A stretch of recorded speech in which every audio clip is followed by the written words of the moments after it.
शाम 6 बजे का समय हो रहा था। सास ललिता देवी ने अपनी बहू सुधा को टोकते हुए कहा, कांच का टुकड़ा अच्छा नहीं होता। कितनी बार कहा है, जरा संभल कर काम किया कर। सुधा चाहकर भी कुछ न कह पाई। पिछले 1 हफ्ते से उसकी तबीयत ठीक नहीं चल रही थी। उस पर काम वाली के न आने के कारण काम भी बढ़ गया था। चाय का कप धोते हुए ना जाने कैसे उसके हाथ से फिसल गया और टूट गया। उसने झाड़ू उठाई और जमीन पर पड़े कप के टुकड़े साफ करने लगी। तेरी माँ ने कुछ सिखाया है या नहीं? अरे शाम ढले घर में झाड़ू लगाने से लक्ष्मी जी घर में नहीं आती। झाड़ू से नहीं, कपड़े से इन टुकड़ों को उठा। ललिता देवी ने गुस्से से भरी आवाज में सुधा से कहा। उसी समय अमन घर में दाखिल हुआ। माँ को सुधा पर क्रोधित होते देख उसने शांत स्वर में कहा, माँ, आपको याद है जब मैं इंजीनियरिंग की एंट्रेंस एग्ज़ाम के लिए जा रहा था तो मुझे अचानक छींक आ गई। आपने मुझे दही शक्कर दोबारा खिलाकर उस अपशगुन को शगुन में बदल दिया। किंतु जैसे ही मैं घर के दरवाजे से बाहर निकला, एक काली बिल्ली मेरे सामने से निकल गई। आपने तुरंत मेरा हाथ पकड़ते हुए कहा था कि 15 मिनट के अंदर दो दो अशुभ घटना। आज मैं तुझे कहीं नहीं जाने दूंगी। उस दिन आपकी हर बात सुनकर हमेशा शांत रहने वाले पापा ने मेरा हाथ पकड़कर खींचते हुए कहा था कि अमन बेटा जल्दी चल, हम पहले ही बहुत लेट हो चुके हैं। अगर अपनी माँ की बात सुनता रहा तो एग्ज़ाम्स में लेट हो गया तो उससे बड़ा अशुभ कुछ नहीं होगा। माँ, आपके उस अपशगुन के बावजूद उस वर्ष हायर सेकेंडरी के एग्ज़ाम में मेरिट लिस्ट में न केवल मेरा नाम आया बल्कि उसी वर्ष मेरा आईआईटी दिल्ली के लिए चयन भी हो गया। इसके बावजूद भी तुम आज तक शगुन अपशगुन के चक्कर में ये ना करो वह ना करो में लगी हुई हो।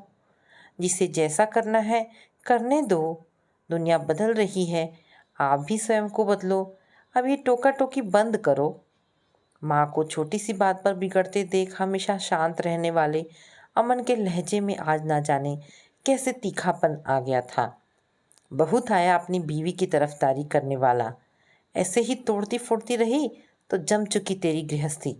तिल तिल कर के जोड़ी जाती है गृहस्थी। एक तुम लोग हो, पूरा कप का सेट बिगड़ गया और कुछ फर्क ही नहीं पड़ता। तभी तो आज की पीढ़ी दोनों के कमाने पर भी हमेशा रुपयों की कमी का रोना रोती रहती है। एक हम लोग थे, पाई पाई जोड़ तभी तुम्हें आज इस लायक बना पाए हैं। बेटे का तीखा स्वर सुनकर भी ललिता देवी चुप ना रह सकी और सुधा पर लापरवाही का इल्ज़ाम लगाते हुए आदतन बोल उठी, क्यों राई का पहाड़ बनाने पर तुली हो? जब देखो तब ज़रा ज़रा सी बात पर टोका टोकी। परेशान हो गया हूँ रोज की चिक चिक सुनकर। एक कप ही तो टूटा है। घर आकर थोड़ा सुकून पाना चाहता हूँ पर यहाँ भी चैन नहीं। वो कोशिश तो कर रही है आपके साथ निभाने की। आप ये क्यों नहीं समझती कि आप मेरी माँ हो तो वह मेरी पत्नी है, तो निभाना पत्नी के प्रति जिम्मेदारी। माँ का क्या, वह तो कैसे भी रह लेगी। अच्छी बात समझाओ तो वह भी बुरी लगने लगती है। ना जाने कैसा समय आ गया है। ललिता देवी ने कहा, माँ, मैं आपका अपमान नहीं कर रहा हूँ, सिर्फ ये समझाने की कोशिश कर रहा हूँ कि अगर सुधा से कभी कोई गलती हो भी जाती है तो उसे ताना मारकर समझाने के बजाय प्यार से भी तो समझाया जा सकता है। अमन ने स्वर में नरमी लाते हुए कहा, अब तो मेरी हर बात तुम लोगों को बुरी लगती है। इसके कदम रखते ही तू इतना बदल जाएगा मैं सोच भी नहीं सकती। अब तो तेरे लिए सब कुछ वही है, वह सही मैं गलत। गुस्से से तिल मिलाते हुए ललिता देवी बोली, मैं नहीं जानता कि क्या सही है और क्या गलत। मैं घर में सुख शांति चाहता हूँ। इस बार अमन के स्वर में फिर तीखापन आ गया। इसका मतलब तो यही है कि मैं ही बेवजह कलह करती हूँ, ललिता देवी ने गुस्से से भरे स्वर में कहा।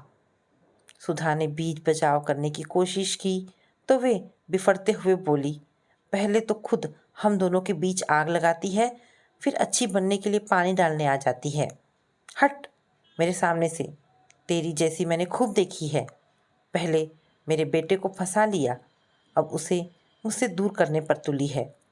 सासू माँ की जली कटी सुनकर सुधा की आंखों में आंसू भर आए और वह अंदर चली गई। पर अमन चुप न रह पाया। बहुत दिनों से माँ का सुधा पर छोटी छोटी बात पर चिढ़ना व चिल्लाना, ये ना करो वह ना करो की बंदिशों में बांधना उसे बर्दाश्त नहीं हो रहा था। और आज कब टूटने पर इतना बखेड़ा। उसने बीच बचाव करते हुए माँ को समझाना चाहा तो बात संभलने के बजाय बिगड़ती ही चली गई। उसने सोचा कि जब बात इतनी बढ़ ही गई है तो आज निपटारा कर ही लिया जाए, कम से कम रोज की किचकिच से तो छुटकारा तो मिलेगा। अतः वह भी तेज आवाज में बोला, आपसे आपके बेटे को दूर सुधा ने नहीं बल्कि आपकी रोज की टोका टोकी ने किया है। आप समझती नहीं या समझना नहीं चाहती कि सुधा अब आपकी बहू के साथ इस घर की सदस्य भी है। जब आप उससे ठीक से बात करोगी तभी वह आपका सम्मान कर पाएगी। हाँ हाँ, मैं ही बुरी हूँ। कितना एहसान फरामोश हो गया है तो। तेरे लिए मैंने क्या क्या नहीं किया, सब भूल गया। उस कल की लड़की के लिए आज तू मेरा अपमान करने से भी नहीं चूक रहा है। इससे तो पैदा ही ना हुआ होता तो कम से कम ये बुरा दिन तो नहीं देखना पड़ता। अच्छा हुआ जो तेरे पापा यह अपमान सहने से पहले ही चले गए। हे ईश्वर, तुम मुझे पता नहीं क्या क्या दिखाएगा। गुस्से के साथ उनकी आंखों में आंसू भी आ गए थे। आज से पहले अमन ने उनसे इस तरह की बात नहीं की थी। उसी एहसान का बदला तो चुकाने की कोशिश कर रहा हूँ, पर आखिर कब तक मुझे परीक्षा देनी होगी। कब तक वक्त बेवक्त ताने सुनने पड़ेंगे। माँ की इसी तरह के रोज कड़वे बात सुनकर अमन भी खुद पर नियंत्रण नहीं रख पाया और उसी तल्खी से जवाब दिया और अंदर चला गया। गुस्से से उबल रही ललिता देवी ने बेटे बहू से तिरस्कार पाकर खुद को घर की पूजा रूम में बंद कर लिया। यही उनका ब्रह्मास्त्र था। सुधा ने चाय के लिए आवाज़ दी पर उन्होंने दरवाज़ा नहीं खोला। खाने के लिए आवाज़ दी फिर भी वे नहीं पसीजी। पसीजती भी कैसे, इस बार बहू ही आकर पूछ रही थी। अमन एक बार भी नहीं आया। आज से पहले जब जब भी उनमें और बहू में अनबन हुई है वह उसे मनाकर उनके गुस्से को शांत कर दिया करता था और सुधा से भी सॉरी बुलवा दिया करता था। पर आज बात कुछ ज़्यादा ही बढ़ गई थी। हमेशा शांत रहने वाले बेटे के मुंह से निकले शब्द अब भी ललिता देवी के मन को मथ रहे थे। साथ ही उसका उनसे खाने के लिए भी न पूछना उन्हें दंशित करने लगा। वे कुढ़कर रह गई। रात में जब भूख बर्दाश्त के बाहर हुई तो वे धीरे से दरवाज़ा खोलकर बाहर आईं। रसोई में कुछ ना पाकर बड़बड़ाई कि किसी को भी मेरी परवाह नहीं है। दोनों खाकर मजे से सो गए हैं। मैं जीऊँ या मरूँ इससे किसी को मतलब ही नहीं रहा है। हे ईश्वर, मुझे अपने पास बुला ले। ना जाने कैसा जमाना आ गया है। फ्रिज खोला तो उसमें सब्जी के साथ ही रोटी का डब्बा रखा देखकर चैन की सांस ली। सब्जी की मात्रा व डब्बे में रोटियों की संख्या देखकर उन्हें लगा कि किसी ने भी खाना नहीं खाया है। फिर मन में आया कि कुछ और खा लिया होगा। जब मेरे लिए इनके दिल में इतनी कड़वाहट है तो वे खाना क्यों छोड़ेंगे। अशांत मन से सब्जी गर्म की और खाना खाकर सो गई। सुबह उठी, पूरे कमरे को रोशनी से नहाया देखकर चौंक गई। सुबह के 8:30 बज गए हैं। इतनी देर तक तो वे कभी भी नहीं सोई। रोज के काम से निवृत्त होकर बाहर आई तो देखा कि सुधा रसोई में थी और अमन घर से दफ्तर के लिए निकल रहा है। उन्हें देखकर भी उसने उनसे कुछ नहीं पूछा और न ही कहा। उसे चुपचाप दफ्तर जाते देख मन में कुछ दरक गया। जिस बेटे के लिए इतना कुछ किया वह उनसे ऐसे मुंह मोड़ लेगा, कभी सोचा ही नहीं था। पति अमरनाथ के मरने के बाद उन्होंने अकेले ही बेटे अमन और बेटी भावना को हर कठिनाइयों से बचाते हुए पाला है। भावना अपने घर संसार में इतनी व्यस्त हो गई है कि उसे उनकी सुध ही नहीं है। और आज अमन ने अपनी बीवी के लिए उसे खरी खोटी सुना दी। आज जब आराम करने का समय आया तो दोनों के ऐसे तेवर। अगर कुछ कह दिया तो दोनों के मुंह फूल गए। यह भी नहीं सोचा कि माँ के दिल पर क्या बीत रही होगी। सुधा ने उनके सामने चाय रखी तो वह भड़क कर बोली, बेटे को तो मुझसे दूर कर ही दिया, अब और भी कुछ करना बाकी है तो वह भी कर दे। पता नहीं उसे क्या पट्टी पढ़ा दी है कि आज वह मुझसे बिना बात किए दफ्तर चला गया। इस बार सुधा भी चुप ना रह सकी और बोली, रात में चुपचाप उठकर आपने खाना खा लिया, बहू की तो दूर, पर क्या आप ये सोच भी पाई कि बेटे ने भी रात में कुछ खाया है या नहीं? इस समय भी वे बिना खाए ऑफिस चले गए हैं, यहाँ तक कि टिफ़िन भी नहीं ले गए हैं। तेरा पति है, तू जाने कि उसने क्यों नहीं खाया। चाय पीते हुए निर्लिप्त स्वर में उन्होंने कहा, आप भी तो उनकी माँ हैं। क्या आपका कर्तव्य नहीं है कि एक बार अपनी पेट पूजा से पहले अपने बेटे से भी पूछ लें कि उसने कुछ खाया है या नहीं? हमेशा चुप रहने वाली सुधा भी आज चुप न रह पाई। वह भी आज अमन के बिना खाए निकल जाने के कारण बेहद उदास थी। बहुत बोलने लगी है तू। कर्म तो मेरे ही फूटे थे, वरना एक से एक लड़कियां आ रही थी मेरे अमन के लिए।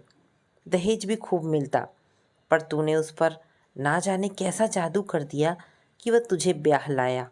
एक तो गरीब घर की और ऊपर से किसी लायक नहीं, ना बात करने का तरीका और ना रहने का।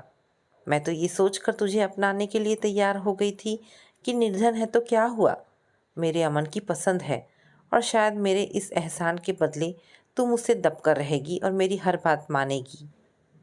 पर बात मानी तो दूर, तू तो मेरे अमन को ही मेरे खिलाफ भड़काती रहती है, वरना वह पहले ऐसा नहीं था। आखिर कब तक आप मुझे ताने देती रहेंगी? गरीब हूँ तो क्या मैं बेटी नहीं हूँ? क्या मेरा कोई आत्मसम्मान नहीं है? गरीब होने के बावजूद मेरे माता पिता ने मुझे पढ़ाया, टीचर बनाया। अमन ने मेरी योग्यता के कारण मुझसे शादी की है। इस शब्द के बावजूद भी दिन रात ताने, आखिर कितना बर्दाश्त करो? सुधा ने रोते हुए कहा और अपने कमरे में चली गई। जा जा, इन आंसुओं से मैं पिघलने वाली नहीं। इन आंसुओं के सिवा लाई ही क्या है? मेरे स्वर्ग से घर को नरक बनाकर रख दिया है, ललिता देवी ने जोर से चीखते हुए कहा। ललिता देवी के ताने सुधा के मन मस्तिष्क में कांच की तरह चुभ चुभ कर उसे लहूलुहान कर रहे थे। शादी के बाद लड़की का जीवन बदल जाता है, ये तो उसने सुना था, पर रिश्ते निभाने के लिए उसे अपमान भी सहना होगा, ये उसने नहीं सोचा था। उसने अपनी सासू माँ की हर बात मानने और उनकी इच्छानुसार काम करने की भरपूर कोशिश की, पर उसकी हर कोशिश नाकाम रही। उसकी हर बात में की कमी निकालकर उसे नालायक साबित करना ललिता देवी को सुकून पहुंचाता था।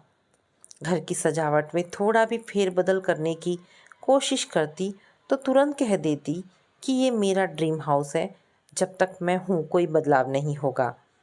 आखिर उसने घर की साज सज्जा के बारे में सोचना ही छोड़ दिया। उसके हिस्से में अधिकार के बजाय कर्तव्य ही आए। फर्ज निभाते निभाते अगर कहीं कुछ भूल चूक हो जाती तो ऐसे ताने देकर लहूलुहान कर दिया जाता कि उसे लगता ही नहीं था कि वह इस घर की बहू है। लड़कपन में ही माँ के गुजर जाने के कारण अंजना लड़कपन में ही माँ के गुजर जाने के कारण सुधा को माँ का प्यार नहीं मिला था।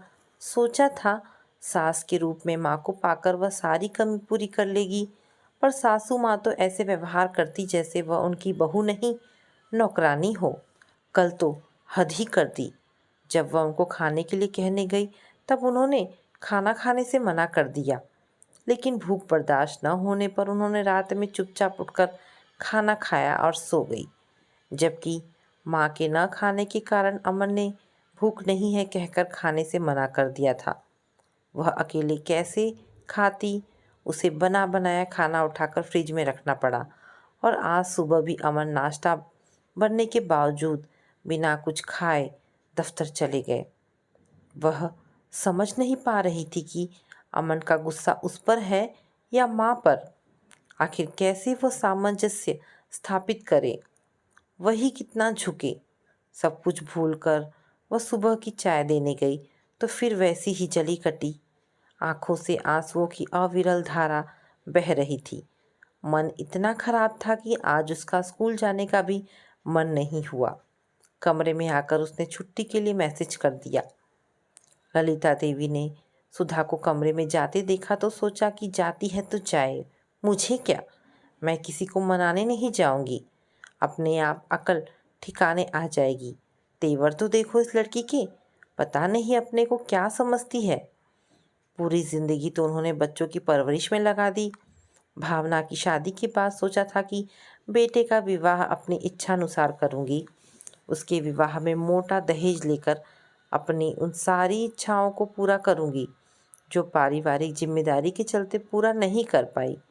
पर अमन ने उनके सारे अरमानों पर पानी फेर दिया। एक दिन सुधा को सामने लाकर खड़ा कर दिया और कहा, माँ आशीर्वाद दो। वे बेटे अमन के बर्ताव से हैरान थी। वे कुछ सोच या समझ पाती उससे पहले ही अमन और सुधा उनके पैरों पर झुक गए। इकलौता बेटा है, विद्रोह करके जाती भी तो कहाँ जाती, सोचकर उन्होंने उन्हें आशीर्वाद दे दिया। आग में घी का काम किया उनकी पड़ोसन कमला और रेखा के शब्दों ने, जो खबर मिलते ही उसे बधाई देने आ पहुंची और उससे पूछा, ललिता बहन, बहू है तो सुंदर, सुना है प्रेम विवाह की है, अकेली ही आई है या साथ में कुछ लाई भी है। अब उनसे क्या कहती, मन महसूस कर रह गई थी वे। अमन से तो वे कुछ कह ही नहीं पाई, लेकिन जब तब मन का आक्रोश सुधा पर निकलने लगा। कल जब वे सुधा को टोक रही थी तभी अमन आ गया और उनसे उलझ पड़ा। उन्हें इस बात की कतई उम्मीद नहीं थी कि वह बहू का पक्ष लेगा। इससे पहले भी वे सुधा को यह ना करो वह ना करो की हिदायतों के साथ उसे छोटी छोटी बातों पर टोकती आई थी और अक्सर अमन से उसकी शिकायत भी कर दिया करती थी। पर हर बार वह सुधा को ही डांट कर उनका पक्ष मजबूत करता रहा था। पर आज तो हद ही हो गई। उसने न केवल सुधा का पक्ष लिया बल्कि उनके रूठने पर भी उन्हें मनाने नहीं आया।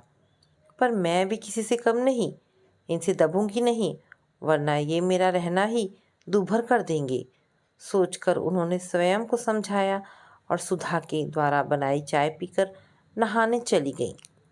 नहाकर जब वे पूजा करके बाहर आई तो देखा कि सुधा कमरे से बाहर नहीं आई हैं। वे रसोई में गई तो देखा कि अमन का लंच पैक है। उसे खोल कर देखा तो उसमें सब्जी पराठा था। कुछ बनाने की अपेक्षा उन्होंने उसे ही खाना श्रेष्ठकर समझा और रोज की तरह टीवी पर अपना मनपसंद सीरियल देखने लगी। दोपहर का 1:30 बज गया। सुधा को कमरे से बाहर न आते देखकर उन्होंने टोस्टर में से ब्रेड सेकी और एक कप चाय बनाकर खाने बैठ गई। उन्होंने ना ही सुधा को आवाज़ दी और ना ही उसके कमरे में गई। शाम 5 बजे चाय की तलब लगने पर स्वयं ही चाय भी बनाकर पी ली। पर अब तक उनका गुस्सा चरम सीमा तक पहुंच चुका था। अब वे अमन के आने का इंतज़ार करने लगी। जैसे ही वह आया मन का आक्रोश निकलने लगा। अब बस चुप भी करो माँ, क्या मैं आपको नहीं जानता? एक वक्त खाना बनाकर नहीं खिला पाई तो इतना गुस्सा क्यों? हो सकता है कि उसकी तबीयत खराब हो। हाँ हाँ, अब तो माँ में ही तुझे कमी नज़र आएगी। वही तेरे लिए सब कुछ हो गई है। पल्लू से जो बांध लिया है उसने तुझे। तुम सास बहू के चक्कर में मेरा जीना दुश्वार हुआ जा रहा है। तुम्हें जैसे रहना है रहो, मैं ही घर छोड़कर जा रहा हूँ। तू क्यों जाएगा? जाना है तो मैं जाऊंगी, हमेशा की तरह उन्होंने कहा। उनका वाक्य पूरा होने से पहले ही अमन दंदनाता हुआ बाहर चला गया। जब तक वे बाहर आई तब तक वह जा चुका था। अमन को पैदल घर से जाते देख उन्होंने सोचा ऐसे ही किसी दोस्त के घर चला गया होगा। क्रोध शांत होते ही घर आ जाएगा। सब मुझ पर ही गुस्सा निकालो। बहू के ऐसे तेवर, सुबह से पानी के लिए भी नहीं पूछा और शिकायत की तो बेटा भी घर छोड़ने की धमकी देने लगा है। हे भगवान, अब तू मुझे उठा ही ले। उन्होंने हमेशा की तरह ऊपर की ओर देखते हुए हाथ जोड़कर कहा। 8 बजे ललिता देवी बहू के कमरे की तरफ गई। एक बार सोचा कि आवाज़ लगाए, पर स्वयं की अकड़ ने उन्हें रोक लिया। अपने लिए 2 रोटी बनाई और पिछले दिन की बनी सब्जी से खा ली और निश्चिंत भाव से टीवी देखने लगी। 9 बजे, यहाँ तक कि 10 बज गए। न बेटा लौटा और न ही बहू कमरे से बाहर निकली। अब उन्हें चिंता होने लगी। एकाएक उन्हें लगा कि बहू ठीक ही कह रही थी कि कैसी माँ हैं आप, यह जाने बिना कि बेटे बहू ने खाया है या नहीं, आपने खा कैसे लिया। बहू की बात तो छोड़ दे, पर उसके बेटे ने रात में बिना खाए सोए और सुबह भूखे ही दफ्तर चले गए। बेटे के प्रति जरा सी भी संवेदना नहीं जगी। उससे कुछ खाने के लिए पूछने के बजाय उसके आते ही वे शिकायतों का पुलिंदा लेकर बैठ गई। ये कैसी आत्मघाती प्रवृत्ति बनती जा रही है उनकी। अब उन्हें अमन की चिंता हो रही थी। वही बहू पर भी बहुत गुस्सा आ रहा था, जो सुबह से अपने कमरे में बंद थी। उसकी नहीं, कम से कम अपने पति की तो चिंता होनी चाहिए उसे। अमन के मोबाइल पर ट्राई किया तो स्विच ऑफ बता रहा था। अमन के दोस्त मदन को फ़ोन किया तो उसने कहा, माँ जी, अमन मेरे पास तो नहीं आया। अजय से पूछ कर देखिए, शायद उसे पता हो। अजय के साथ साथ ललिता देवी ने अमन के कुछ अन्य दोस्तों को फ़ोन किया। वहाँ से नकारात्मक उत्तर पाकर उन्हें कुछ नहीं सूझ रहा था। अब बहू के पास जाने की सिवाय कोई चारा ही नहीं था। उसके कमरे में कदम रखा तो बिजली बंद थी। बिजली ऑन करते हुए कुछ कठोर शब्द मुंह से निकलने वाले थे कि देखा वह चादर ओढ़े लेटी है। शरीर बुरी तरह कपकपा रहा है और मुंह से भी कुछ अस्पष्ट शब्द निकल रहे हैं। ये देख वे घबरा गई। बहू की ये हालत और बेटे का कुछ पता नहीं। पास जाकर छुआ तो शरीर तप रहा था। पहली बार आत्मग्लानि से भर उठा था उनका मन।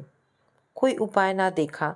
सुधा की स्थिति बताते हुए दोबारा मदन को फ़ोन किया तो उसने कहा, आंटी, इतनी रात कोई डॉक्टर आएगा या नहीं, फिर भी मैं कोशिश करता हूँ। एक बार बेटी भावना ने भी सुधा के प्रति उनके रूखे व्यवहार को देखकर कहा था, माँ, रस्सी को इतना भी ना ऐंठो कि वह टूट जाए। फिर ये मत भूलो कि तुम्हारे बुढ़ापे के यही सहारे हैं।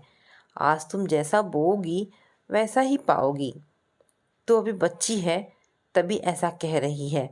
अगर अभी मैंने इन्हें टाइट करके नहीं रखा तो बाद में ये मेरे सिर पर चढ़कर नाचेंगी।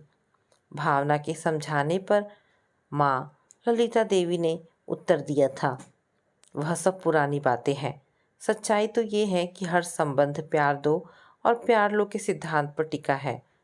डराकर या दहशत पैदा कर आप कुछ समय के लिए भले ही उन्हें अपना गुलाम बना लो, पर कभी ना कभी तो उनके गुस्से का गुब्बारा फूटेगा। तब उन्हें दोष मत देना। अच्छा, अब बंद भी कर अपना प्रवचन। उस समय उन्होंने भावना को चुप करा दिया था, पर आज सुधा की हालत देखकर और अमन का कोई अता पता न पाकर इस समय उन्हें भावना का कहा एक एक शब्द सही लग रहा था। वरना हमेशा शांत रहने वाले और उसकी हर आज्ञा का अक्षरश पालन करने वाले बेटे बहू में इतना अंतर क्यों आया। कहीं उनकी बेवजह की किसी कारण तो नहीं। आज ललिता देवी सबकी वजह खुद को समझने लगी थी। ना ही वे इतनी कठोर या रूखी होती और ना ही अमन घर छोड़कर जाता और ना ही बहू की ये हालत होती। आखिर किसी बात को सहने की भी एक सीमा होती है। जब अति हो जाती है तो एक संवेदनशील इंसान ऐसे ही मानसिक संतुलन खो बैठता है। उन्हें यह बात समझ में तो आई, पर कुछ देर से। तकरीबन आधे घंटे के बाद मदन डॉक्टर को ले आया। आते ही उसने सुधा को इंजेक्शन दिया और समय से दवा खिलाने का निर्देश देते हुए ब्लड टेस्ट करवाने के लिए कहा। अमन का कहीं कोई पता नहीं था। इधर सुधा की तबीयत ठीक होने का नाम नहीं ले रही थी। ललिता देवी, जिन्हें सुधा के नाम से ही चिढ़ थी, अचानक उसके प्रति सहृदय होने लगी। सुधा जब भी अमन के लिए पूछती, वे कह देती कि वह ऑफिस के काम से बाहर गया है, काम होते ही आ जाएगा। उसका मोबाइल अब भी स्विच ऑफ बता रहा था। अभी ललिता देवी एक दुविधा से गुजर रही थी कि भावना का फ़ोन आया। ना चाहते हुए भी उन्होंने भावना को बताना पड़ा। भावना ने सारी बात सुनकर सिर्फ इतना ही कहा, माँ, मेरी सासू माँ की तबीयत ठीक नहीं है, वरना मैं आ जाती। जब तक भैया नहीं मिल जाते तुम्हें धीरज से काम लेना होगा। स्वयं के साथ भाभी को भी संभालना होगा। जैसे जैसे समय बीतता जा रहा था, झूठ बोलने के बावजूद सुधा सब समझ गई थी। मदन और उसके अन्य दोस्त भी अमन के बारे में कुछ नहीं बता पा रहे थे। सुधा पर इस बात का ऐसा असर हुआ कि उसने खाना पीना छोड़ दिया, यहाँ तक कि दवा खाने से भी उसने मना कर दिया। उसकी ऐसी हालत देखकर एक दिन सास ललिता देवी उससे बोली, बेटी मैं तेरी अपराधी हूँ, मुझसे गलती हुई है, इसका प्रतिकार भी मुझे ही करना होगा। मुझे पूरा विश्वास है कि अमन एक दिन जरूर आएगा। वह तुझसे बहुत प्यार करता है, आखिर कब तक वह तुझसे दूर रह पाएगा? पर बेटा उसके लिए तुझे जीना होगा। यूँ खाना पीना छोड़ने से तो किसी परेशानी का हल नहीं निकलेगा। कुछ दिन और देख लेते हैं, वरना फिर पुलिस में गुमशुदगा शिकायत दर्ज कराने के साथ पेपर में भी इश्तिहार देंगे। सासू माँ की बात मानकर सुधा ने थोड़ा खाने की कोशिश की, पर उसे उल्टी हो गई। ऐसा एक बार नहीं बल्कि कई बार होने पर ललिता देवी ने उसे डॉक्टर को दिखाने का फैसला लिया और वे सुधा को लेकर डॉक्टर को दिखाने उनके डॉक्टर विभा के क्लिनिक गई। डॉक्टर साहिबा मेरी बहू ठीक तो है? ललिता देवी ने डॉक्टर के चेक करने के बाद पूछा। हाँ हाँ बिल्कुल ठीक है, मिठाई खिलाइए, आप दादी बनने वाली हैं। क्या? बिल्कुल सच माँ जी, आप दादी बनने वाली हैं। डॉक्टर को दिखाकर सास बहू दोनों कमरे से निकली ही थी कि एक नई नर्स दौड़ती हुई आई और बगल के कैबिन में घुसते हुए बोली, डॉक्टर साहिबा उस पेशेंट को होश आ गया है। सच? तुम चलो मैं आती हूँ। क्या हुआ डॉक्टर विभा उस पेशेंट को? नर्स की बात सुनकर सुधा से रहा नहीं गया। उसने डॉक्टर विभा के कैबिन में घुसते हुए पूछा, आप लोग कौन हैं और बिना परमिशन के लिए मेरी कैबिन में कैसे घुस आए? डॉक्टर विभा ने उसे ऊपर से नीचे तक निहारते हुए रूखे स्वर में कहा, डॉक्टर साहिबा मेरे पति लगभग 10 दिन से लापता है, इसलिए मैं इस पेशेंट के बारे में जानना चाहती हूँ। सुधा ने डॉक्टर विभा की डांट की परवाह किए बिना कहा, 10 दिन से लापता? लगभग इतने दिन पहले ही इस व्यक्ति को बुरी तरह से जख्मी हालत में यहाँ लाया गया था। कोई पहचान का जरिया न होने पर हम उनके घर वालों को खबर नहीं कर पाए हैं। वह तो उस सज्जन की सज्जनता कहिए जो इसे इतनी जख्मी हालत में उठा कर लाए। वही इसके इलाज का खर्च भी उठा रहे हैं। अचानक डॉक्टर के स्वर में नरमी आ गई। क्या हम मुझसे मिल सकते हैं? ललिता देवी और सुधा ने एक साथ कहा। हाँ हाँ क्यों नहीं। वे दोनों डॉक्टर विभा के पीछे पीछे गए। अमन को पाकर उन दोनों की खुशी का ठिकाना न रहा, पर अमन ने उन्हें देखकर मुंह फेर लिया। क्या आप इन्हें जानती हैं?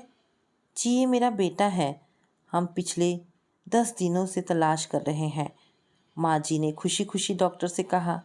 चलो अच्छा हुआ, वरना हम इनकी आइडेंटिटी को लेकर परेशान हो रहे थे, डॉक्टर ने कहा और समीप खड़ी सिस्टर को कुछ निर्देश देकर चले गए। आज दो खुशियाँ आपके आंचल में समाई हैं माँ जी। जमकर पार्टी दीजिए और हाँ मुझे बुलाना मत भूलिएगा। पीछे से आवाज़ आई। ललिता देवी ने पीछे मुड़कर देखा तो वही नर्स खड़ी थी जिसने पेशेंट के होश में आने की खबर दी थी। आप दवा का पर्चा वहीं भूल आई थी। डॉक्टर विभा ने आवाज़ लगाई पर आपने सुना नहीं। लीजिए दवा का पर्चा और हाँ पार्टी में बुलाने से नहीं भूलिएगा। नर्स ने दवा का पर्चा उसे पकड़ाते हुए दोबारा कहा। तुम्हें कैसे भूलूंगी? तुमने तो आज मुझे वह खुशी लौटाई है जो मुझसे मेरी गलती के कारण दूर हो गई थी। ललिता देवी मन ही मन बुदबुदाई। मुझे माफ़ कर दे बेटा। माँ जी ने अमन के बिस्तर पर बैठकर उसका चेहरा अपनी ओर करते हुए कहा। दूसरी खुशी कौन सी है, नहीं पूछेगा? बेटी की आंखों में सवाल देकर माँ फिर बोली। तू पिता बनने वाला है और मैं दादी। ये खुशी मुझे मेरी बहू सुधा ने दी है। कहते हुए ललिता देवी ने सुधा की तरफ देखा और उससे कहा, दूर क्यों खड़ी है, यहाँ आना, तेरा अमन तेरा इंतज़ार कर रहा है। ललिता देवी सुधा को अमन के पास बिठाकर बाहर चली गई और भावना को फ़ोन मिलाने लगी। भावना भी परेशान थी। बहुत दिनों के बाद खुशियों ने उनके दहलीज पर दस्तक दी है। वह अपनी ज़िंदगी जी चुकी, बच्चों की ज़िंदगी में बेवजह दखल देकर अब ऐसा कोई काम नहीं करेंगी जिससे उनमें फिर से दरार आए। साथ ही उन्हें आज ज़िंदगी से एक सबक मिला है। भावना ठीक ही कहती है कि प्यार देकर ही प्यार पाया जा सकता है। तो दोस्तों, ये पारिवारिक कहानी यहाँ पर समाप्त होती है। आशा करती हूँ कहानी पसंद आई होगी। अगर कहानी पसंद आई है तो प्लीज़ इसे लाइक एंड शेयर करें। धन्यवाद दोस्तों।